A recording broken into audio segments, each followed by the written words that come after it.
yang menjadi masalah ada banyak orang yang mengaku nabi, melakukan nubuat-nubuat, namun pemahaman dari sistematika teologi dan teologinya kacau balau. Nabi itu adalah penyampai pesan Tuhan. Tanpa pesan Tuhan, tanpa pesan Allah, maka orang itu adalah orang biasa. Tanpa pilihan Tuhan, maka orang itu adalah orang biasa.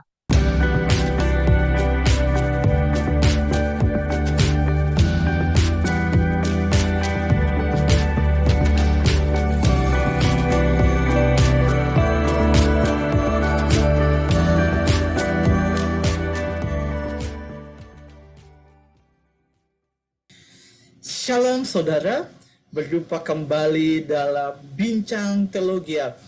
Untuk Bincang Teologi hari ini, saya akan mengajak Bro Gideon untuk membahas tentang Nabi. Halo Bro. Ya Bro, hari ini saya akan bertanya beberapa pertanyaan tentang Nabi. Pertanyaan yang pertama yaitu, bagaimana Bro cara pandang kita terhadap nabi-nabi yang ada di dalam Alkitab? Silakan Bro. Ya, terima kasih bro. Cara pandang kita, nah ini yang memang menjadi kendala di dalam tentunya di dalam kekristenan sendiri. Ketika melihat nabi, entah banyak orang yang mengikuti nabi, ya, mau jadi sama seperti mereka. Nah, tapi saya nggak akan ke situ dulu. Saya akan menjelaskan dulu bahwa ketika kita membahas tentang nabi, tentunya kita harus melihat bahwa identitas nabi adalah seorang manusia. Yang mana jika kita melihat di dalam Alkitab, sejak kejatuhan manusia dalam dosa, disitulah letak di mana image dari manusia itu di hadapan Allah rusak. Maka itu nabi itu juga adalah seorang yang berdosa.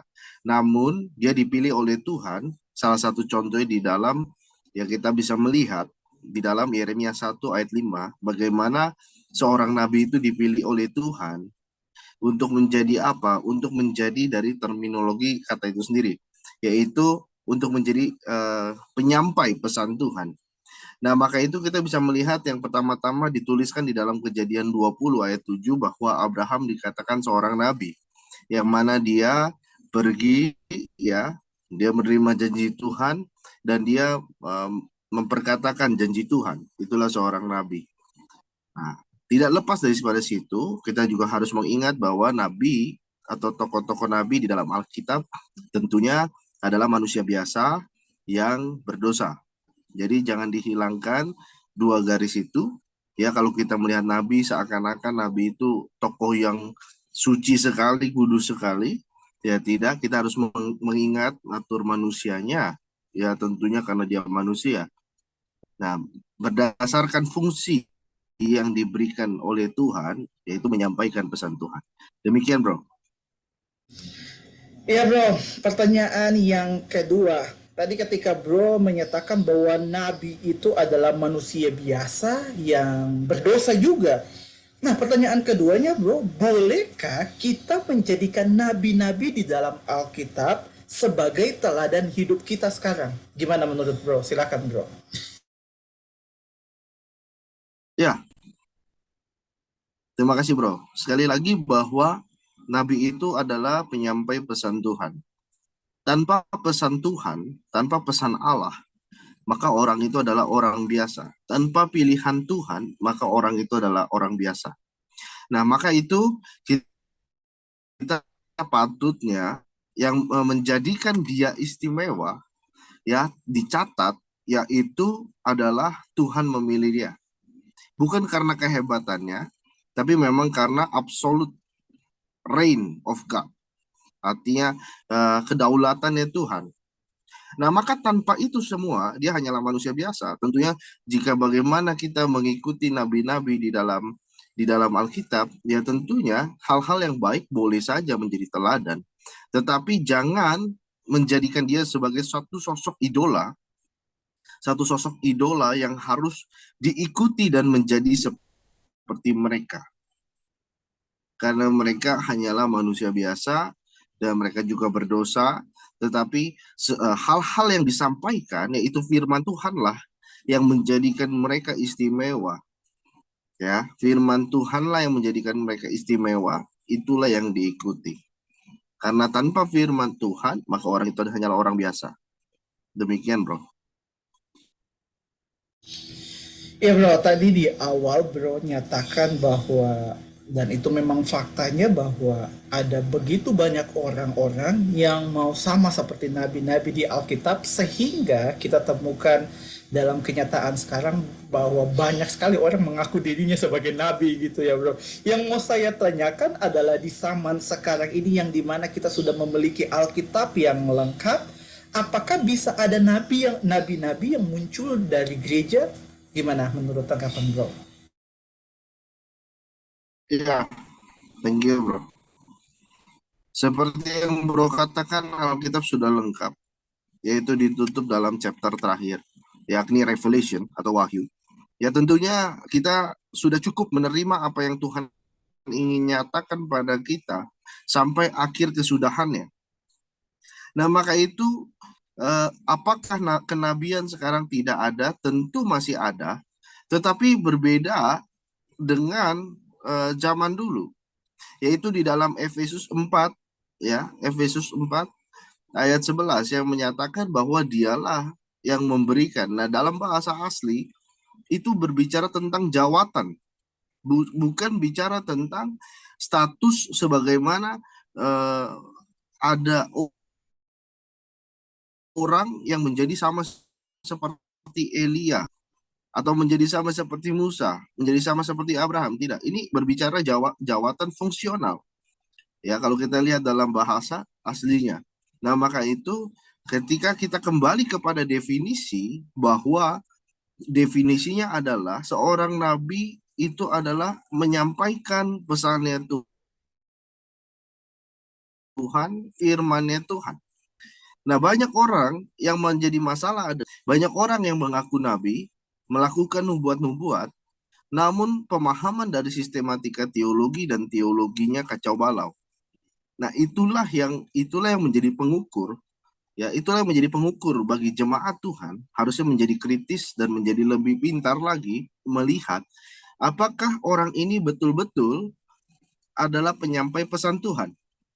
Maka kita lihat di dalam Ulangan sendiri ada tertulis bahwa Tuhan akan membangkitkan seorang nabi. Nah, Tuhan kasih tahu kepada bangsa Israel bahwa ada nabi yang bukan daripadanya, yakni nabi palsu, ada yang nabi benar dari Tuhan. Perbedaannya di mana? Perbedaannya adalah akan kejadian seperti yang Tuhan sampaikan. Jika tidak, maka dia bukan nabi. Tentunya ini bukan bukan suatu hal yang main-main. Karena hampir hampir banyak yang saya melihat dan saya dengarkan bahwa nubuat-nubuat banyak sekali oknum-oknum ya yang mengatakan dirinya adalah nabi melakukan profesai dari Tuhan, ya, katanya dari Tuhan, dari Holy Spirit, ya. Tapi itu tidak kejadian. Nah, itulah yang saya katakan, itulah bukan nabinya Tuhan. Maka itu jemaat Tuhan harus kritis di situ. Ya. Maka itu kita memperkatakan firman Tuhan yang amin dan pasti. Sebagaimana ketika seperti Nabi Mika menubuatkan tentang Yesus, Yesaya, Musa, dan semuanya menubuatkan tentang Kristus. Di dalam perjanjian lama, nabi-nabi yang memperkatakan firman Tuhan tentang Mesias, tentu apa yang mereka katakan itu menjadi nubuat dan itu terjadi. Yesus sudah datang. Kejadian kan? Karena awalnya dari Tuhan.